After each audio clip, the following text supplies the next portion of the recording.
New Thinking Aloud is a non-profit endeavor. Your contributions to the New Thinking Aloud Foundation make a meaningful difference in our ability to produce new videos. You can now download a free PDF copy or purchase a beautiful printed edition of Issue 5 of the New Thinking Aloud magazine.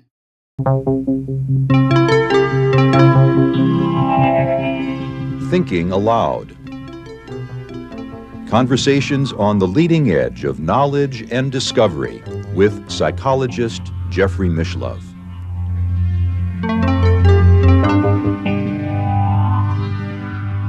Hello and welcome. I'm Emmy Vadnais, co-host with Jeffrey Mishlove. Today we'll be exploring hardcore Dharma with my guest Daniel Ingram, who is the CEO of the Emergence Benefactors that supports the Emergent Phenomenology Research Consortium. He was an emergency medicine physician for 12 years, primarily at major trauma centers.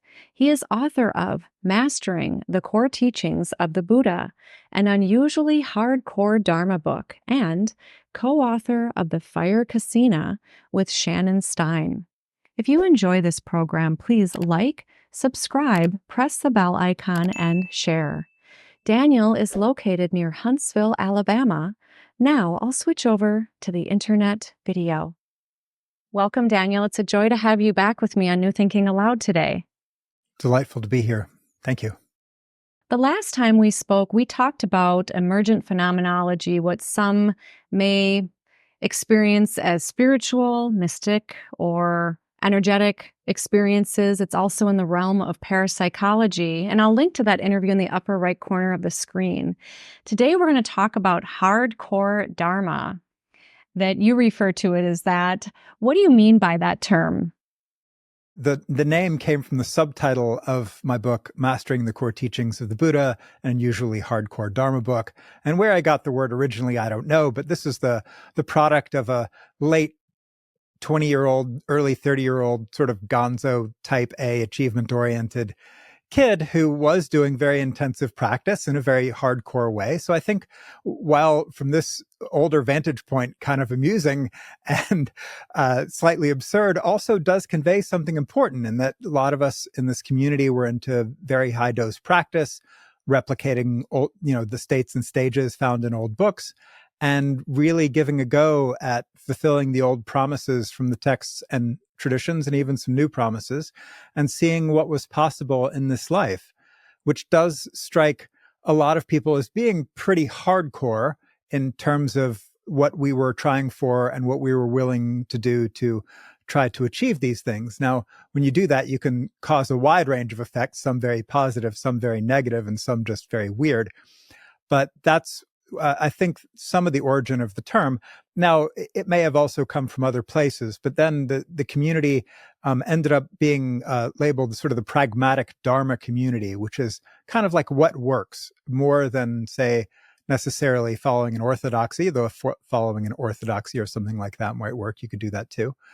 But it was really like pushing the edge of what people could do and what might be possible that gave us that term. What were the promises that you were going after? Yeah, so very explicitly, we were thinking about things like enlightenment, deep jhanas and meditative states. We were thinking about powers. We were thinking about energetic stuff, healing, traveling to other realms, exploring all of the things that were mentioned in the old text. So if you picked up, the Pali canon of Theravada or some of the Vajrayana texts, which can get very interesting, or even Christian mystical books, or some of the Sufi texts, which can occasionally describe very interesting ecstatic experiences, or Christian mystics, all that kind of stuff, then you find this rich world of amazing effects. And those were very compelling to me and my friends. And in particularly awakening, right, in the grand old technical sense, and seeing what might be possible and how the promises hold up or sometimes don't, and what we could do in that regard as people today. What was the impetus for these longer, perhaps one could say deeper meditation experiences than taking it a little bit more lightly or pacing yourself? That's another really good and important question. And I don't necessarily recommend that anybody do this. This is something to do if you're called to it in the same way as mountain climbing or skydiving or something like that, running marathons. And so in that same kind of way, some people just feel called to do those things. And there's a range of what we call the roads to power.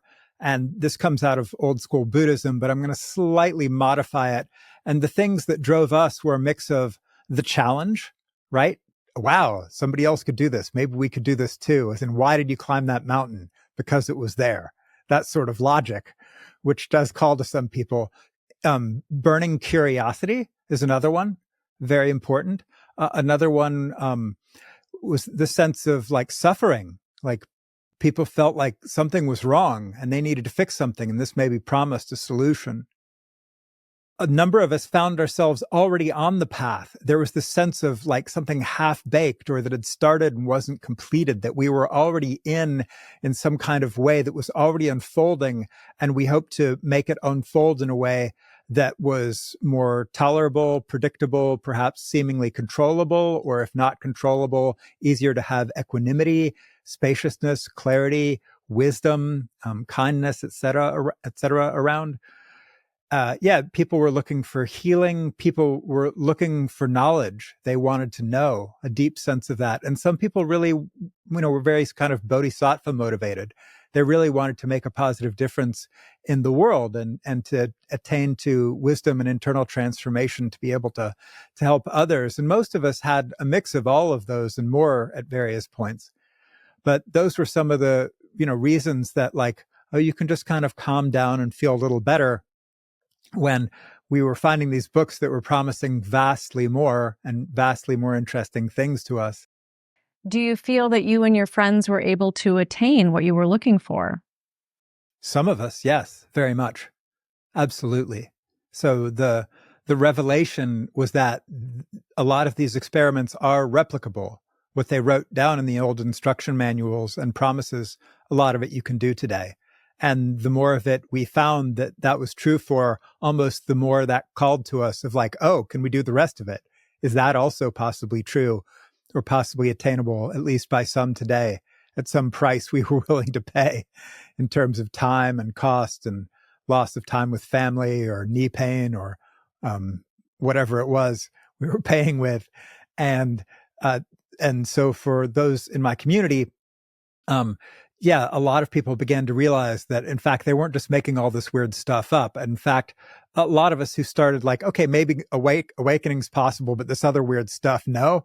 Like the farther we went, the more and more we understood the perspectives of people who gave a certain ontological or at least epistemic validity to a lot of these old experiences that have been, described across many, many human cultures for millennia. Well, in a moment, I would love to hear what you and your friends got into, really, and the methods that you've used. I want to also help our viewers and listeners to understand, what does the word Dharma mean? So Dharma or Dhamma, if you want to go Pali about it, but Dhamma or Dharma, Dharma Sanskrit, kind of the same language, just with some mechanical transformations, really. It means truth.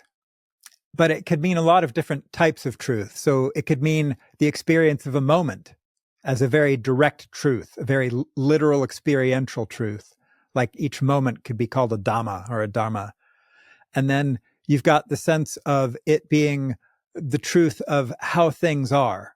So like sensations are impermanent is sort of standardly accepted truth within Buddhism and most people's experience, I hope. If you're having permanent sensations that you have always had and will always have, let me know.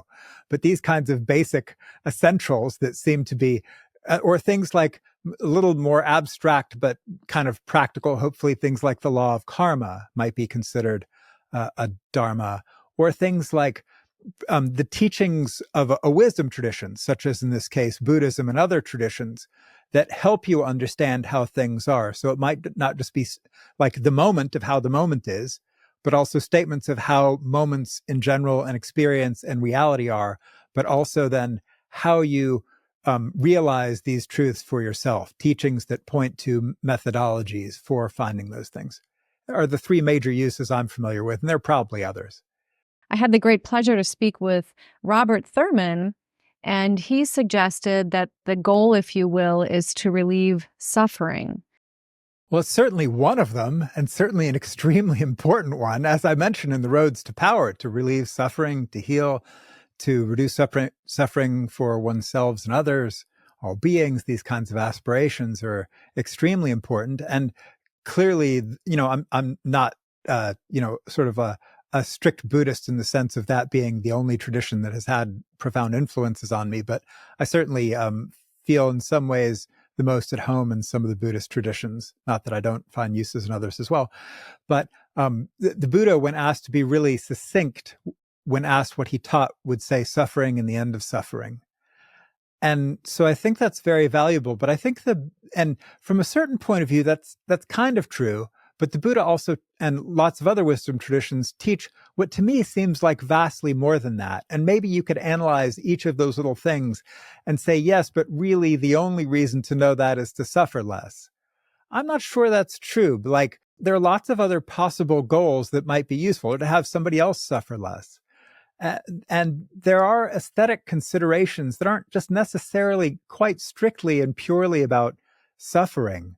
So while I, in some ways, couldn't possibly fault Robert's logic because it's sound and fundamental, particularly from a Buddhist point of view, I also think there's a richness of why we do this that is more than that. Again, is aesthetics all about suffering? I'm not quite sure it's that simple. Well, and to be fair, he wrote a book called Wisdom is Bliss, and he even equated to that we could essentially live in an orgasmic state. Good for him. Sounds delightful. Yeah. I know there's a lot that you have traversed, and you do a really beautiful job in your book, the Mastering the Teachings of the Buddha, that encapsulates what you have done and you and your friends have done.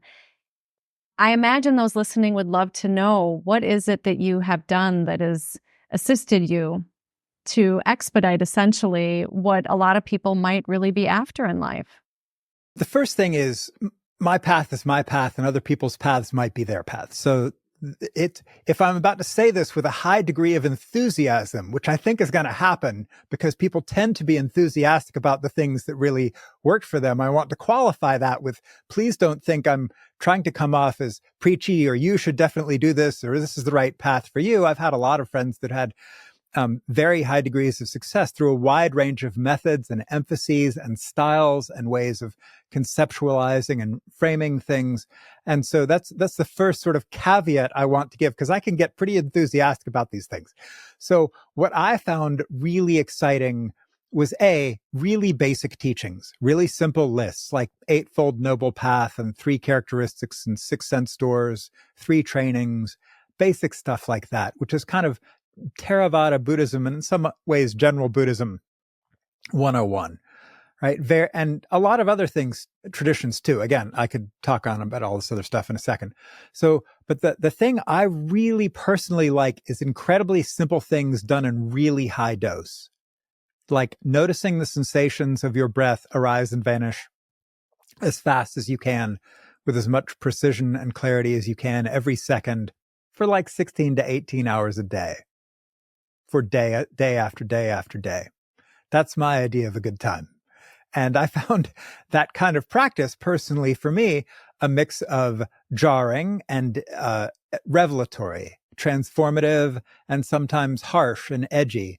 So it's the path of this kind of practice isn't necessarily fun in the short or even medium or sometimes occasionally long term, but done well and with a real engagement to bring the full resolving power of your heart, mind, body system to the task at hand can be very effective in a reproducible, empirical sort of way. Empirical in really both senses of the word.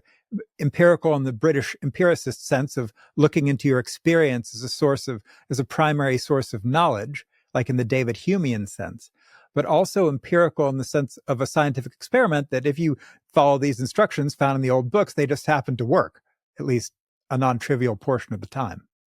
Just to clarify, you were engaging in this practice of noticing the sensations of your breath for many hours in a day while on retreat, or going about and your sometimes daily in activities? daily life too. Okay. So during my really obsessive years, when I was my hair was on fire, that explains what happened to it.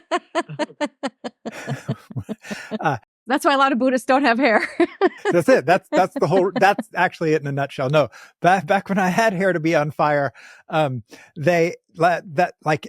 moment when I was in like the elevator going, up to work, or when I was just, walking to the parking lot, or I was cooking food, or I was doing something that didn't really require super precise attention, just falling asleep or waking up in the morning, or, brushing my teeth, how many sensations and which sensations can I notice how fast and how clearly. So for me, it was very much a game of not only extremely fine-grained temporal resolution of the this side and that side of experience, trying to deconstruct the sense of a separate, stable self, but also as including as many types of sensations as I could, the intentions before actions, the mental impressions that follow phenomena, memories, anticipatory thoughts, feelings, emotions, seeing, hearing, thinking, all of those kinds of, tasting, smelling. How many times can you smell something in 1 second? That kind of obsessiveness can seem really OCD, and in some ways it obviously is. But from another point of view, I found it very, very powerful for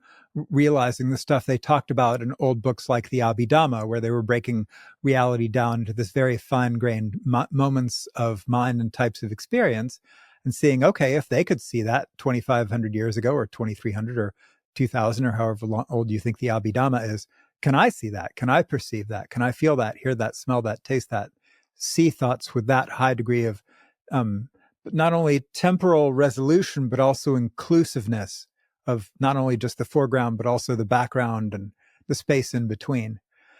And so that sort of technical, you might say I came up in the path of technical craft, obsessive technical craft maybe, which is definitely not everybody's cup of tea. I mean, a lot of you are probably sitting there thinking, yeah, what about heart-centered practice, or what about kindness? Well, I did a bunch of loving kindness and stuff too. What about social practices? Sure, I tried those in my geeky way. And, bodily practices. Sure, I did some yoga and other things like that, and exercise and mindful walking. But it was the bare sensate perception of the three characteristics that was really my obsession for a lot of my path. And can you break those down for us? 6 sense doors, 3 characteristics. So impermanent suffering and no self. So noticing each sensation arises and vanishes totally, like utterly gone. And then these things happen on their own, and they all know themselves where they are, rather than being the result of a separate, stable agent or doer, or the cognitive stimulus for the knowledge of a central knower.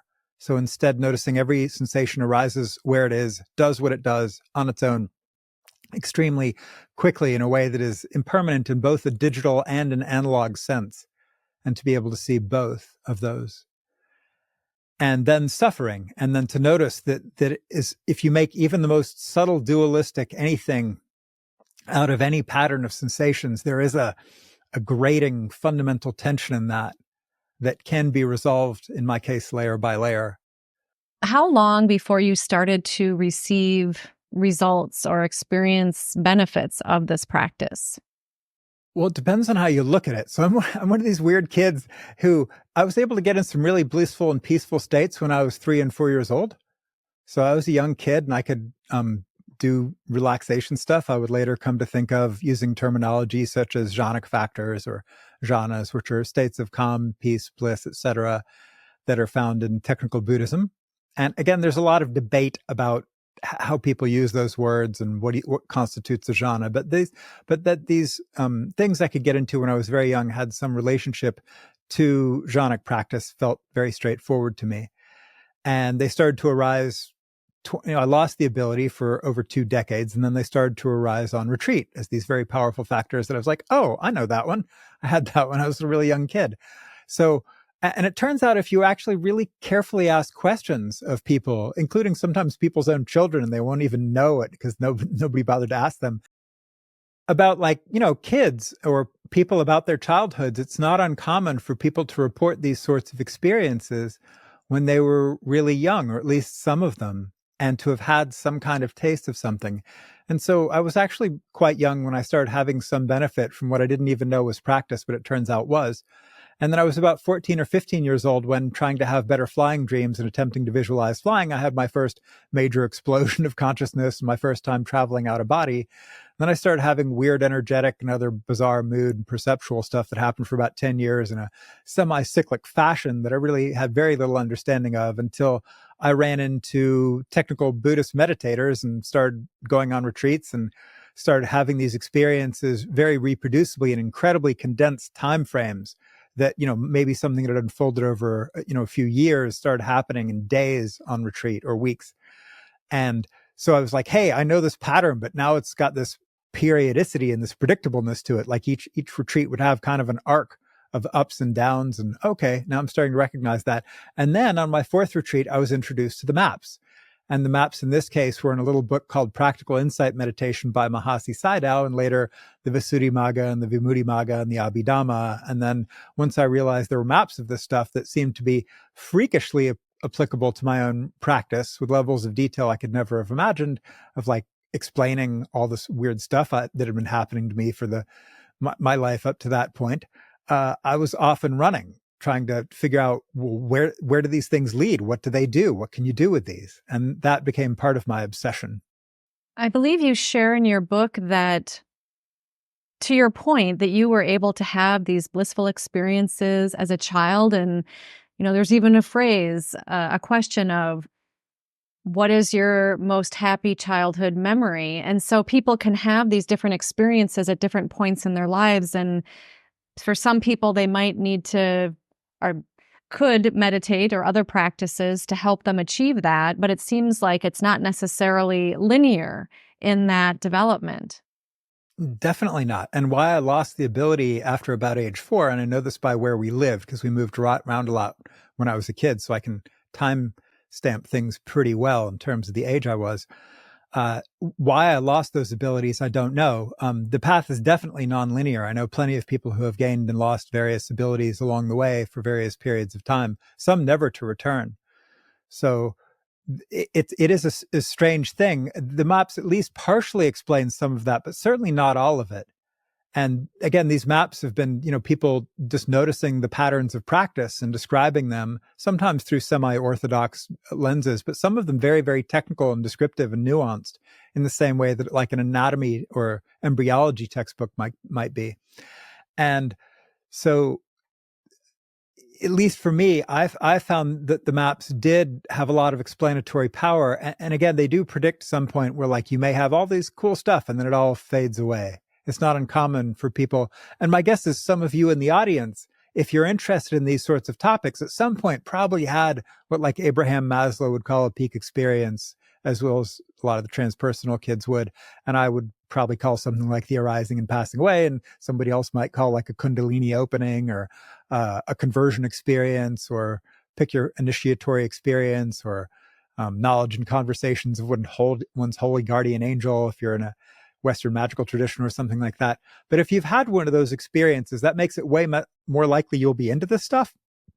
And a lot of the maps predict that after something like that, a lot of the stuff will fade and you will enter in something of a dark night, as St. John of the Cross and the Carmelite mystics called it. And knowledge is a suffering, as Buddhism calls it, and various other things, as various other traditions label them. And where you will lose a lot of the spark, the joy, the access, the sense of connection, the magic, the whatever it was. Could you tell us what a jhana, or is it jhana? Jhana, how do you say it, Daniel? So there's jhanas, Jhana, or if you're being Sanskrit about it, dhyana, Dyana. And so jhana is the Pali. And then there's jnanas, which is N with a tilde, or Nyana, so which are knowledges. And so these are various maps. So if you're getting deeper into what's called samatha or shamatha or samadhi practice, where you're deepening your concentration and intentionally excluding hindrances and including blissful, peaceful, tranquil, equanimous, formless, etc. experiences, then you go through what are called the jhanas. And in classical Buddhism, there are 8 or so of them. And so basically you start out with, like, just as a quick rundown of basic Theravada jhana theory. In the first jhana, you have applied and sustained focus or effort or attention, however you want to translate it. And that secludes your mind from the hindrances. And so with a strongly concentrated mind secluded from the hindrances, you have bliss and rapture and, a happy mind, basically. And so, and then as the state becomes more effortless and it takes less sort of, holding the mind there, and vitaka and vichara, which are these words that you could think of as like aiming and rubbing or something, the mind on the object. When things start to show themselves more naturally, the rapturous qualities and the blissful qualities can become stronger, and the mind can have a very bright center of attention and can be very clear, stable. And then as even the more pleasurable sensations, eventually one can find them sort of jarring, in the sense of like, how long does anybody want to have a super pleasurable experience? Eventually you can become sort of a divine apathy towards these kinds of things. And then there's sort of a wide, cool tranquility that can set in. And then eventually that cool, subtly blissful tranquility can shift to a wide open, expansive, kind of flowy equanimity, and with a sense of kind of a natural but not forced mindfulness to it. So these are, one simple way of explaining the jhanas. You mentioned maps. Yep. I would love for you to share your thoughts about these maps, because in your book, you suggest that these are predictable in how a person might experience these, and that maybe not everybody agrees with you necessarily. Yeah. So the first thing is the maps worked really pretty darn well, with a few exceptions for me. So that predisposes me as a person sitting here postulating on their sense of how the world is. Then it introduces a certain form of bias. Now, once you have this form of bias, it's possible that you fit everything into that kind of a box and see everything through that kind of a lens, which admittedly might be true.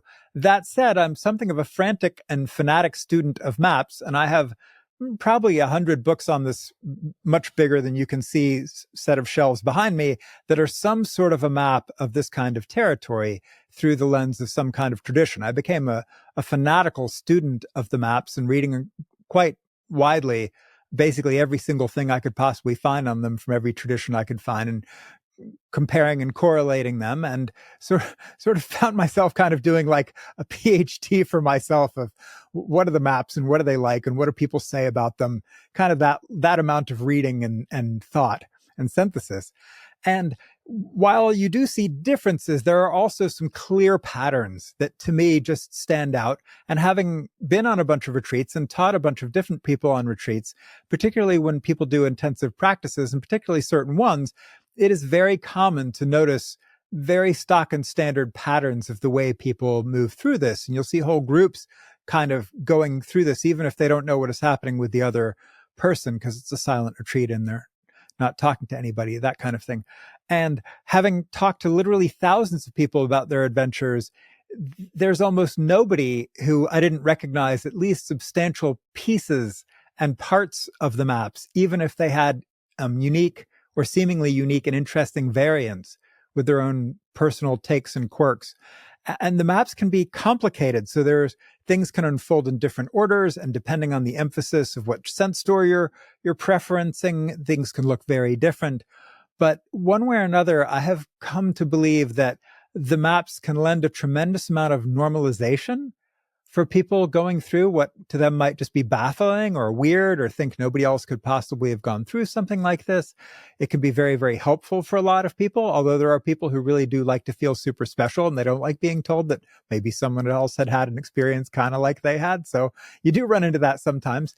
Although there are some people who, even when the patterns seems like a strangely good fit from my point of view, they read and look at the stuff and they go, no, that's not my experience at all. Even if lots of the elements to me seem like, oh, of course this is, but so you get these sort of stylistic and interpretive disagreements, which are just par for the course and normal, I think, in any sort of human discourse. Mm-hmm.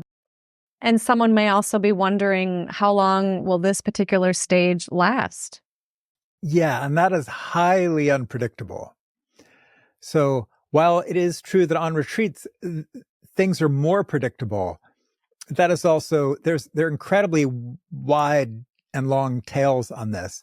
And it's also very much a fractal kind of thing where you've got like little cycles within bigger cycles, within much bigger cycles. So cycles that might take fractions of a second, cycles that might take minutes to hours, cycles that might just sort of apply to a single sit or practice session, cycles that might apply to the arc of a day, particularly when on retreat, cycles that might apply to the general arc of the days on that retreat, bigger cycles over like months or years that might be modulating what's happening on that retreat. And then you've got a whole lot of variance and the way people and then the range of intensity, not just the duration, but also the range of intensity. So even some like peak experiences, which you would think, would generally be pretty impressive, for sometimes through them, when I went through and would recognize, oh, that was that stage, it was really subtle. And other times it was fireworks and explosions and wild openings. Even if functionally from a map point of view, later on, I would look back and go, okay, that functionally was the same stage, even if it was very gentle or subtle or quick or quiet or non-dramatic. Mm-hmm. And actually, curiously enough, some of the most important stages are the very non-dramatic ones, generally. What else stands out to you about these maps and these experiences that you've had and the patterns you've seen with your friends and colleagues who have engaged in this hardcore Dharma practice? Yeah, so the big overarching pattern is, I'm going to just kind of lay out the stages of insight. And I'll do it in a really quick summary fashion, recognizing that what I'm about to say is incredibly simplistic. This is something I've literally talked for 6 hours on one time and didn't say anything like all the stuff that could be said about it. So stage one, you can see thoughts as thoughts, basically. That's a revelation for some people. They've always thought of their thoughts as them. They've been caught in them, totally contracted and identified into them. And to be able to see a thought come and go is game changing. This is like what mindfulness just takes and does incredible horizontal or lateral work, as I call with it. They're not trying to move past that, but necessarily. Well, it's a whole nother story. But but like take that insight and work it for all it's worth. Very impressive, very useful psychologically to have some space around your intentions, your actions, what you're about to say, what you're feelings, to be able to say, oh, that's just a story in my head that's on a loop, and you're not totally like caught in it.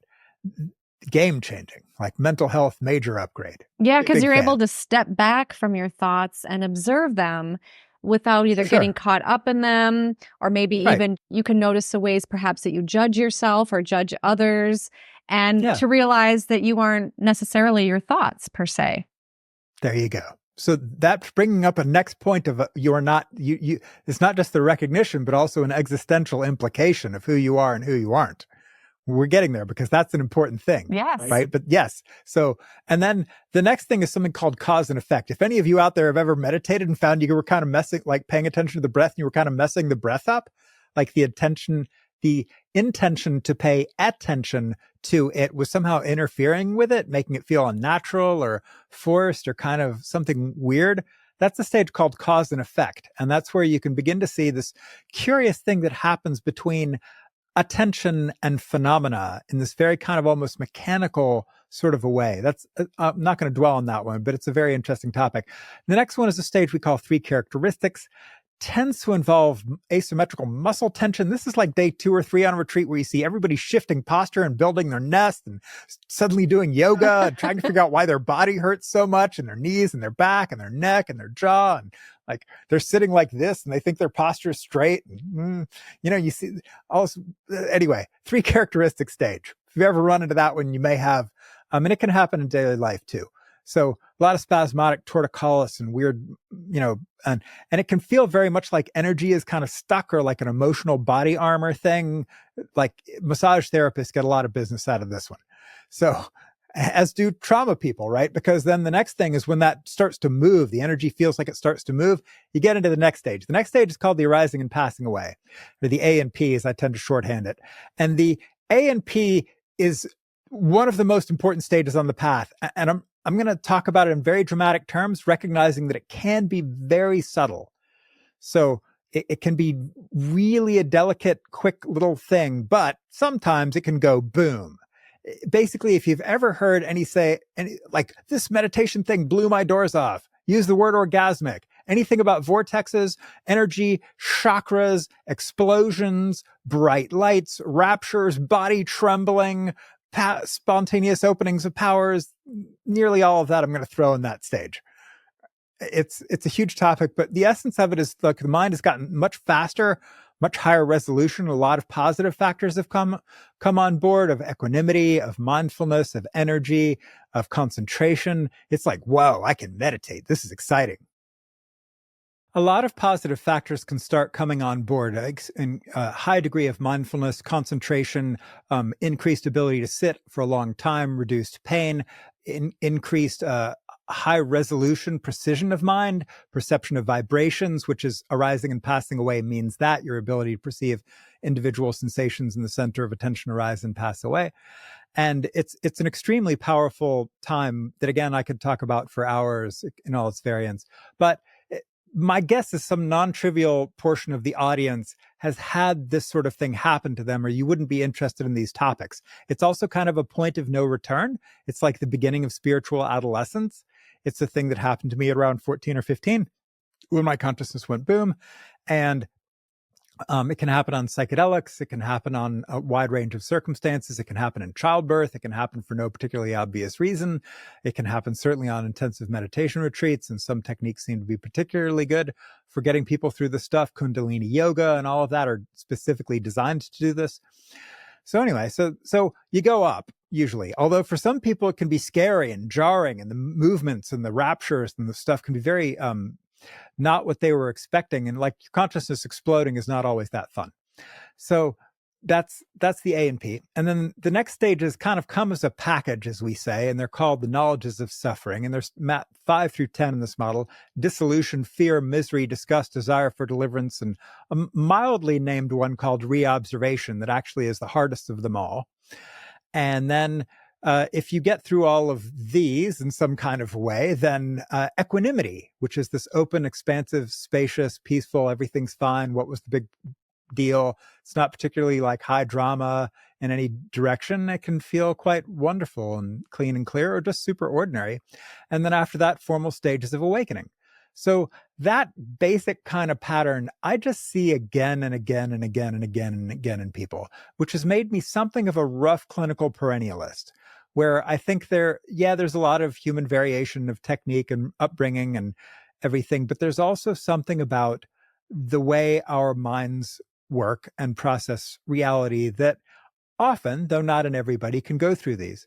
And then there are people who are weirdly insight resistant. Like, why is it that some people who practice years of retreat time and it's all psychology and back pain, and they never got into any of this stuff? They may have never even seen mind and body. They never really saw thoughts as thoughts, and they certainly didn't get to any of the energetics or the dark nighty stuff. And then other people, like, the wind blows when they're like 3 and they're off and running in this territory. Who knows? We don't really understand that, but I would love to study it as a scientist. So something in that map, another person reached out to me today, was a person in a graduate program and a PhD program who was talking about their adventures in this territory that was very poorly understood by the clinical mainstream. And what they were describing to me sounds exactly like the stuff you would be, thumbs up on an insight meditation retreat in a context of normalization and support, but in the context of Western psychiatry and parents who didn't want anything weird happening to their child, and forced medications and hospitalizations and all that was less salutary than they would have wished it to be.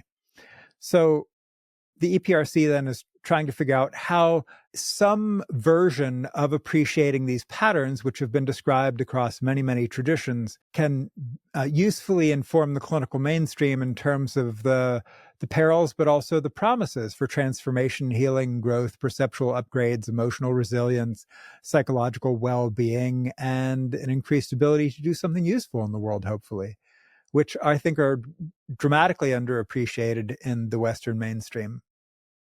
So while the maps can cause a lot of wonderful effects, such as normalization, description, prediction, prescription for how to deal with challenging or confusing or interesting things, as well as taking advantage of opportunities that may be presented at each stage for exploration or healing or growth or something, the maps can also cause all kinds of problems, the big ones being scripting, competition, false claims of attainments, undercalling attainments, comparison, judgment, and all of the standard problems that you run into with any sort of gamified thing where there are layers and levels and all of that. And so there's certainly something of a learning curve in terms of how to relate to them with some degree of maturity that hopefully mitigates and avoids their problems while taking advantage of their opportunities. At this point, there may be people thinking, how lengthy of a process is this before I can start experiencing benefits?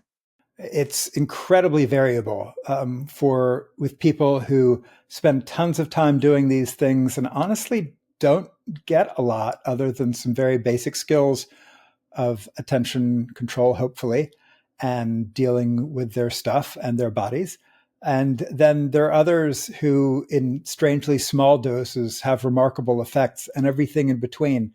So, and then this is not linear at all. So there are people who nothing, and then huge breakthroughs. And then there are other people who they get some cool stuff and then not much. And then there's some for whom this is extremely difficult at periods and then really easy at other places, and the reverse, really easy and then super difficult. And some for whom just not a lot's going on, but they're kind of okay. So you see this wide range, and that was described back in the day, and you see it today as well. When you speak of maps, are we really talking about maps of consciousness?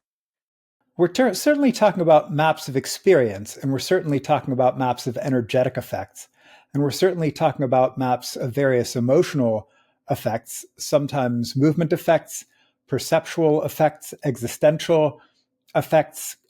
These maps also predict things around volition and conation, or which is related to goals, and they predict various social effects.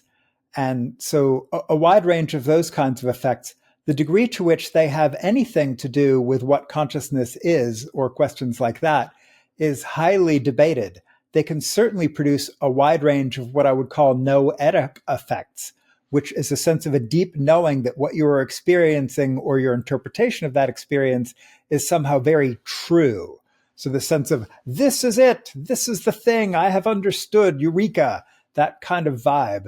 But that doesn't necessarily mean it is true, just that the experience of deep truth can arise. So I want to have a little bit of epistemic humility and agnosticism of the degree to which those might occur, particularly as some of these deep noetic experiences might be deeply contradictory, like all is divine love and all is, empty void, are not quite the same deep truth. And yet people can experience both of those with equally compelling force, and sometimes together and sometimes in strangely short amounts of time. And so you've the question of how this answers anything about the great existential questions or ontological questions is anyone's guess. So it sounds like you're suggesting that the deeper truth isn't necessarily all divine love or all nothingness. So what have you discovered to be a deeper truth? All sensations are impermanent. They seem to arise in a causal fashion that is largely incomprehensible. Everything seems to know itself where it is and happen as it does. This sounds weirdly straightforward. Beyond these sorts of basic empirical truths, I'm kind of a funny one that I've had, other than a full-on near-death experience while I was being coded, I've kind of had all the experiences, which is sort of a ridiculous thing to say. And a number of them, I've had them a whole bunch of times. And nearly all of them were incredibly compelling And if they had grouped in one sort of neighborhood of experiences that were all kind of the same, it would be nearly impossible not to hold those as the truth. But as I hinted at earlier, when you've had like the experience that all is divine love and all is meaningless emptiness and all is void and all is pure energy, and I have existed across countless thousands of lives, and there is no center point to exist or be reborn that withstands any scrutiny. After you've had a number of those experiences, all of which were fantastically compelling for some period, and they can't all possibly be true in some sort of way that makes much logical sense, you begin to sort of get the joke, or at least I have. And now I hold all of these experiences and the interpretations that arise from them quite lightly and find them useful sometimes in conversing with various people or for normalizing certain things that people might experience. But ultimately, other than things change, appear here, are occurring now, are transient, that it's very, very basics that sound utterly mundane and yet are actually really important, that no sensations can grasp any other sensations and fix or freeze them in any true sense of the word. Those ended up being some of the most important truths that I came to. Many people embark on these paths to attain what some refer to as enlightenment, or being able to be in a place of non-suffering. Some may refer to that as nirvana or bliss. Are you in that camp? So, as you may have noticed from the cover of my book and the controversy that swirls around me online, I definitely make pretty high claims to attainment, and have for almost 21 years now. We're getting up on 21 since that last flip of major consequence occurred. And so how do I describe this? So you certainly, I am certainly willing to use words like Nibbana, recognizing that Nibbana has a lot of hype around it.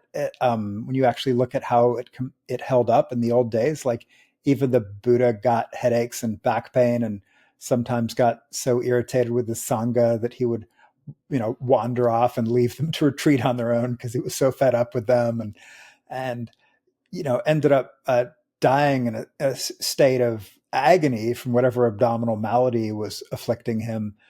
And despite all of his jhanic and meditative abilities. And if you really look at the books like The Great Disciples of the Buddha, which talk about the stories of these people and what it was like when they got old and sick and were dying or unwell, or you recognize that there's a very strange thing that happens with realization. Is on the one hand, when all phenomena understand themselves where they are and are kind of synchronized with themselves, and there's no separate sense of an attention anywhere that is a true doer, knower, controller, beer, stable entity, which is how I describe and experience life and have for a little over 2 decades now. There is something really nice about that. It is definitely better than the other way of experiencing reality, where reality is trying to take all these impermanent sensations and make a separate doer, knower, controller, beer somewhere in the center of it, or trying to fix or freeze luminous space as a grand, foundation of being or cosmic consciousness or whatever. So this way of perceiving reality is better, and it does a number of interesting things when it comes to basic things like bliss, pleasure, pain, etc. So you could say there is something blissful about synchrony or clear perception when it's really fully locked in, or not trying to lock anything in is the better way to say it. And then that's true. But then there's also a high clarity that comes with that. So every little pain is experienced clearly as pain. There's still unpleasant sensations and human conflicts and other things that roll through. I just got over something of an intestinal malady, and it was not pleasant sitting there shaking with fever and having muscle aches and cramps and all kinds of things. It was distinctly dysphoric, to put it gently. And while my experience of it might have been nicer than had I not had some kind of insights, on the other hand, that doesn't take away from the fact of raw human experience sometimes being distinctly unpleasant, as many people have noticed. Like the really common one you see is when they start, if people with some degree of insight get cancer and they describe going through chemotherapy, pretty much all of them say this sucks. I was just reading a thing by Christopher Titmuss that he had sent out in his emails, and chemotherapy is awful. Like usually, cancer is awful. There are things that await us that may be really challenging, whatever we understand about life. And so both are true. That also said, there is a proportionality to experience where a pain is no bigger than it otherwise might appear to be. So that, if a pain is this big and, is only there so often and, has only this degree of intensity, the mind isn't making it more than that, like the mind tended to do before. And so there is something in that, in the proportionality and the natural recognition that most of what's occurring in space is fine. But that doesn't negate any of the clear perception of the unpleasant aspects of life, of the consequences of having been born into this human body.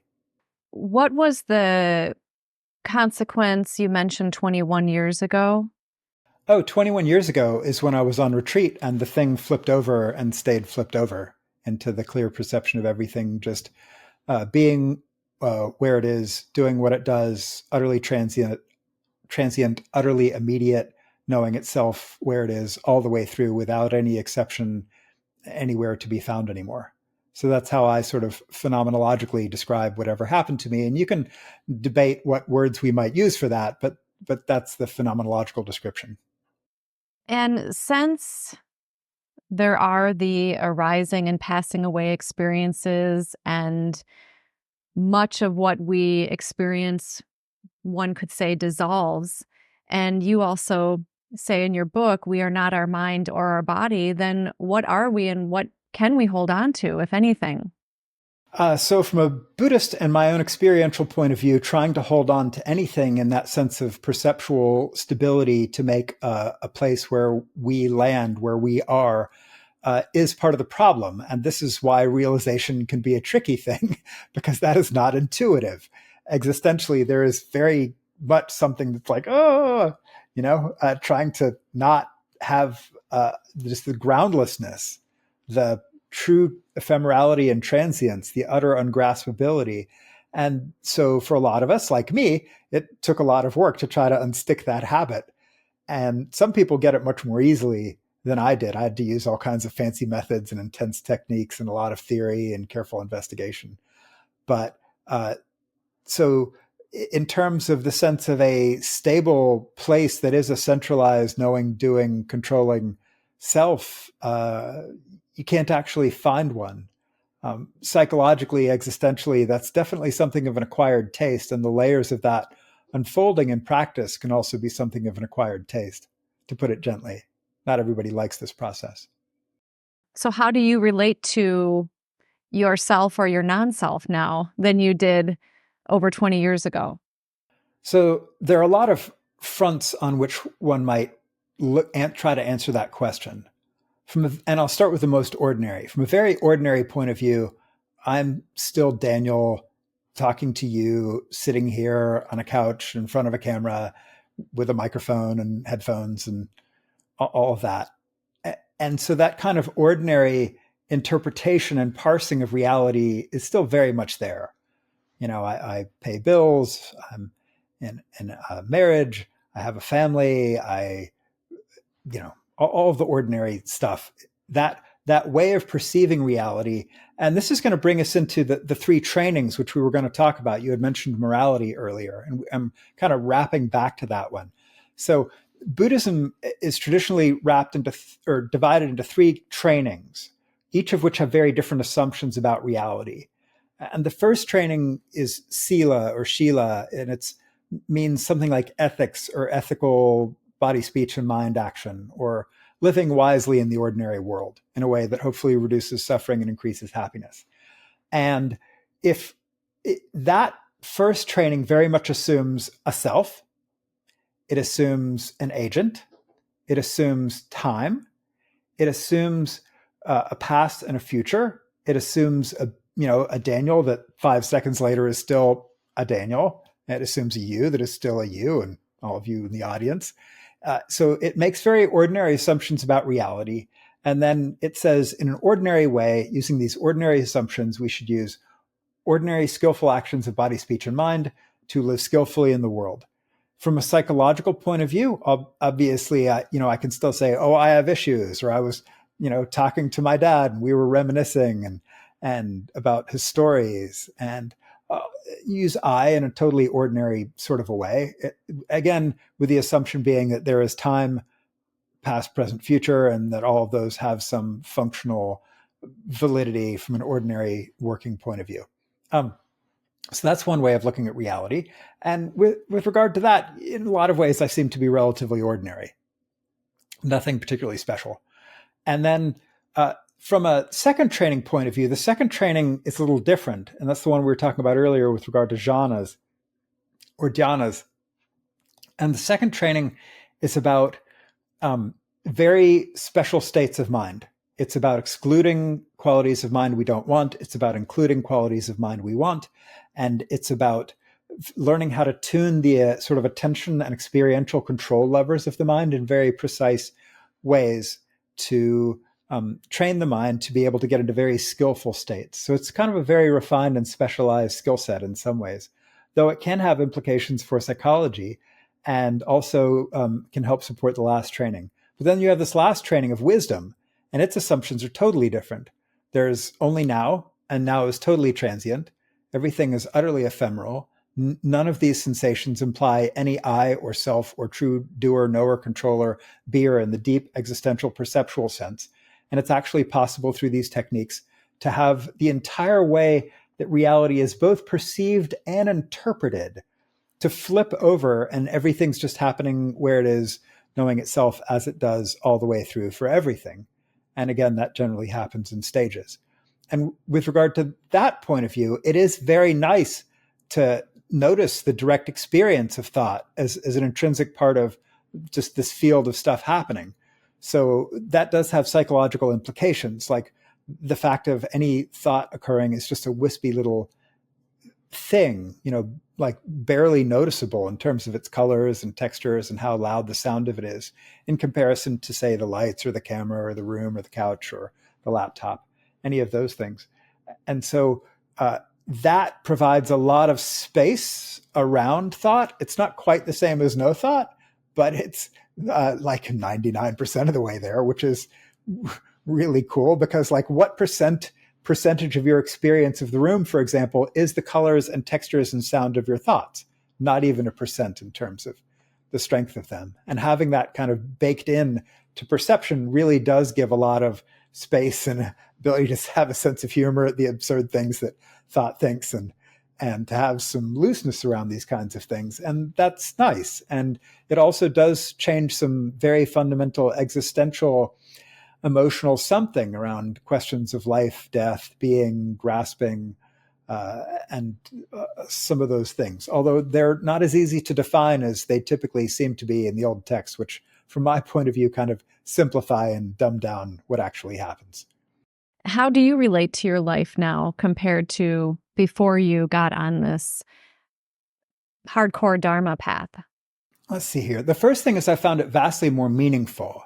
To have a quest was meaningful. To have fulfilled a quest was also meaningful and also experientially just provided real upgrades. So it was a fruitful quest, a valuable quest, a quest that was what I was looking for.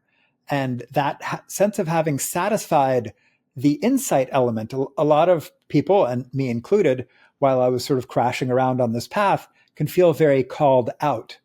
I was called out to go on retreats. I was called out to sacrifice vacation time.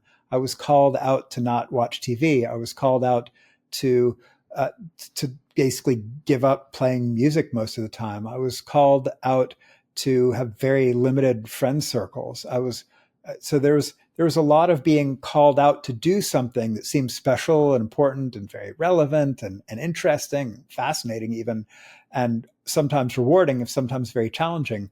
But that was one phase. And then 21 years ago, when the thing flipped over, the only thing that was left was the specifics, the details, the other two trainings. And so how to live an ordinary life free from the quest to find some ultimate truth that is other than this moment, that also did was sort of the ultimate calling in, if that's the ultimate of being called out, because suddenly everything is it all the way through. There's no other, thing to be found. There's no future in which there is a realization that's different from this.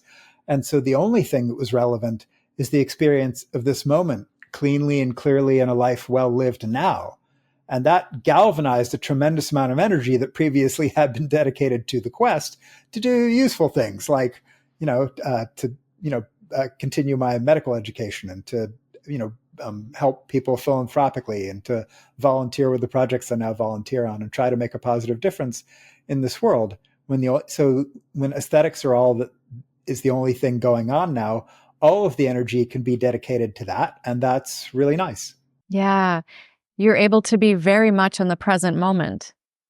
It's not able to be very, was there really ever another option? So part of realization is recognizing there wasn't actually another option, but we can imagine there is.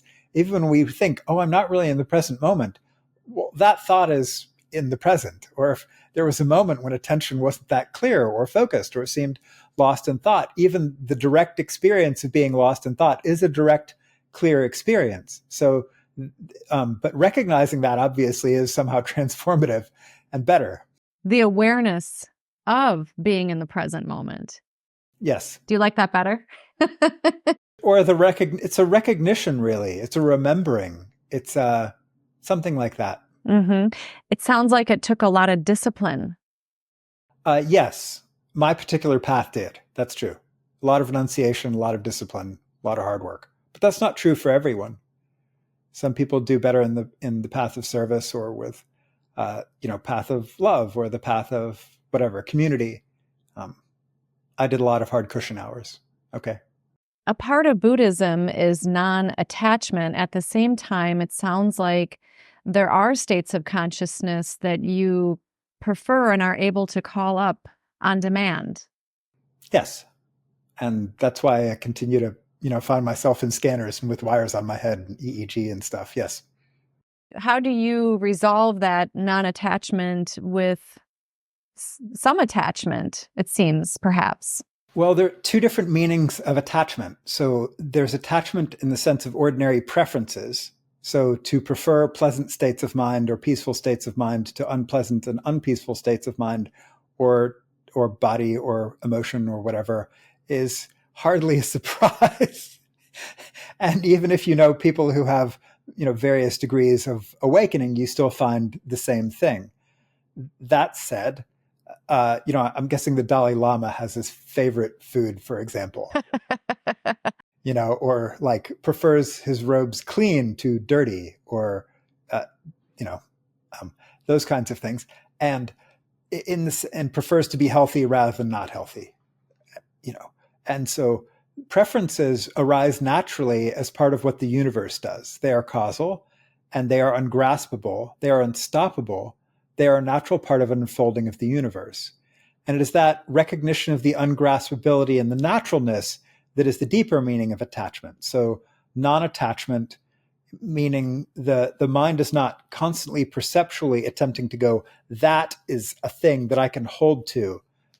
The mind isn't doing that anymore. It's like everything moving through space perfectly easily without resistance, including space, because it would be like imagine if these sensations of finger thought they could grasp these sensations of air or something, and fix and freeze them or hold them.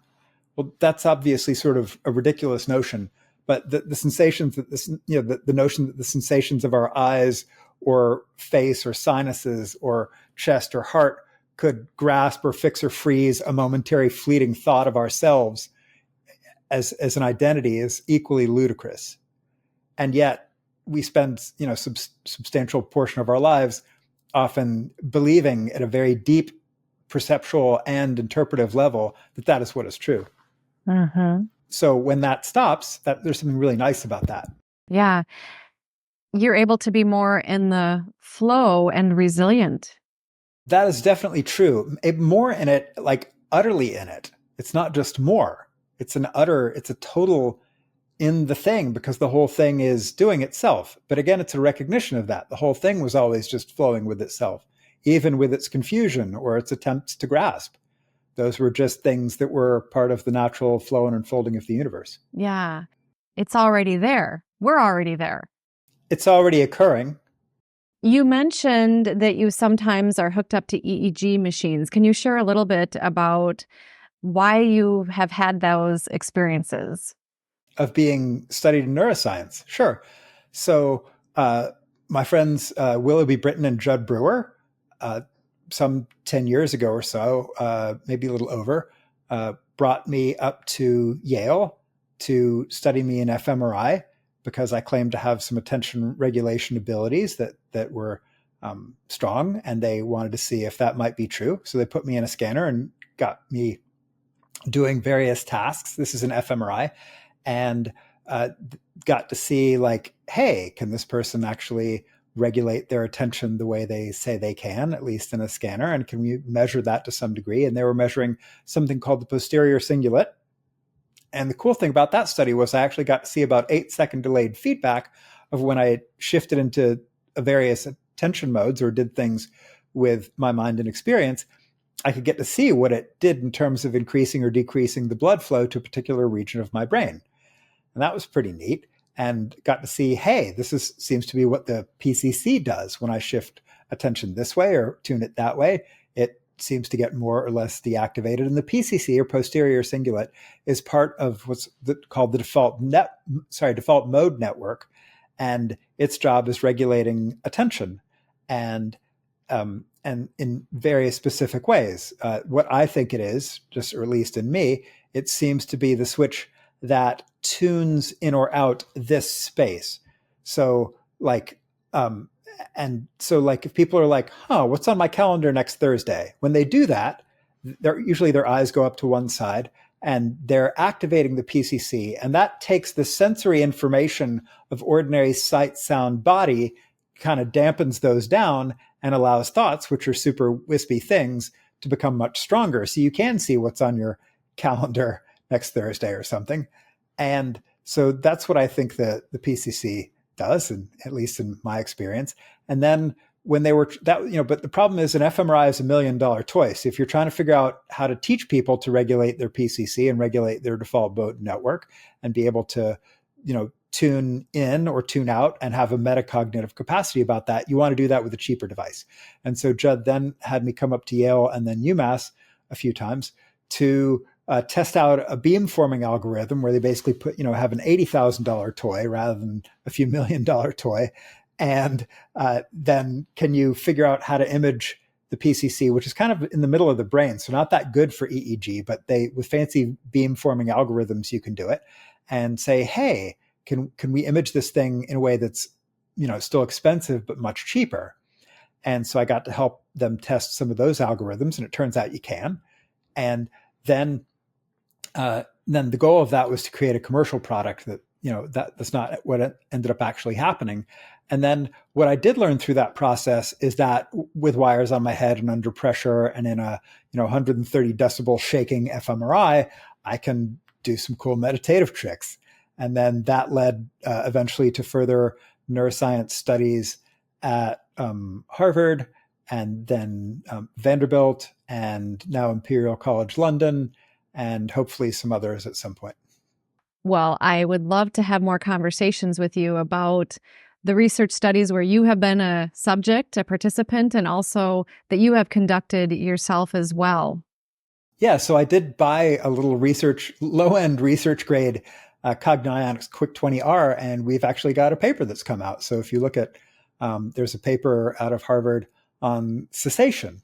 So EEG study of cessation, and you can find that one online if you look for it. It just recently came out. I'm very thankful for all of the team and all the people who helped work on that and help with the data analysis and did some fancy analysis that was beyond my abilities.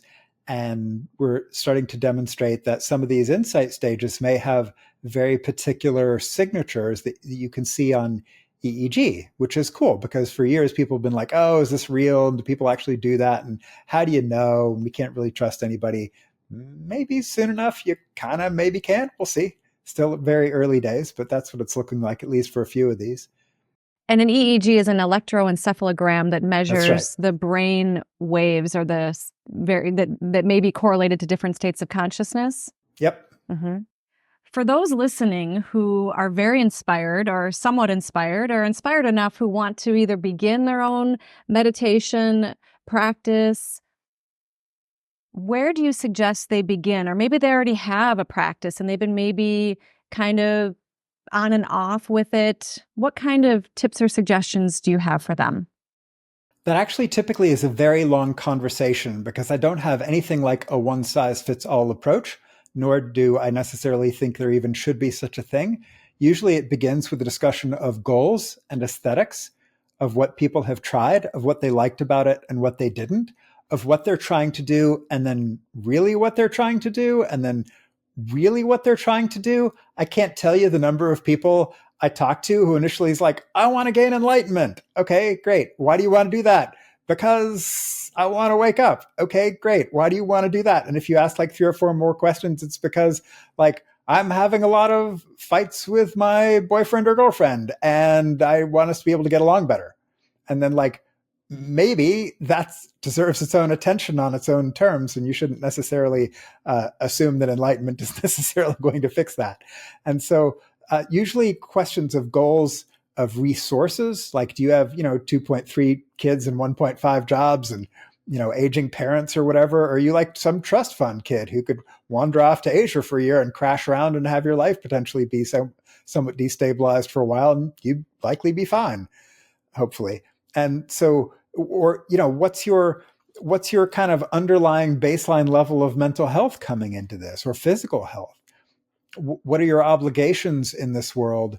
And what really calls to you? Like some people really like the austerity and kind of mapless mystery of Zen, and other people like, the technical beauty of the Theravada, and some people really like fancy hats, in which case the Tibetans got it going on, or Catholicism has some really good hats too. So like, I don't mean to rag on those traditions, fine, interesting traditions. Sorry, being a little flip here, but you know what I mean. And so it's usually a discussion around those kinds of things, and like what's really calling to them, and what are they willing to do for it? And again, what risks are they going to take? Because, the higher dose, the more intensity, generally the higher risk, like mountain climbing or skydiving. Now, you took a hardcore path where you went on lots of retreats, meditated for many hours a day. For those who don't feel they either have the time or want to commit to that or have the resources, is it attainable for them to reach some of these levels while they're working their jobs, maybe taking care of children or aging parents or whatever kinds of responsibilities they may have? Highly variable. I can definitely tell you the more moments you pay attention to of the ordinary things you do in your daily life, and the more you take just the ordinary perception of what's going on seriously, the more likely these things are to work out. But it's an incredibly wide range of what it seems to take. Daniel, is there anything else you want to say today? I know this is an extensive topic. You wrote a fantastic book with all sorts of detailed information in there and what someone might experience with this process. Is there anything else you want to say today about hardcore Dharma? Good luck. Keep your wits about you. And the brakes on a car are more important than the gas pedal. Great advice. Daniel, thank you so much for being with me today. It's been a true pleasure once again, and I look forward to more conversations with you in the future. Thank you. It's been delightful, and thank you for rolling with the technical challenges. Oh, absolutely. And for those of you listening or watching, thank you for being with us. You are the reason that we are here.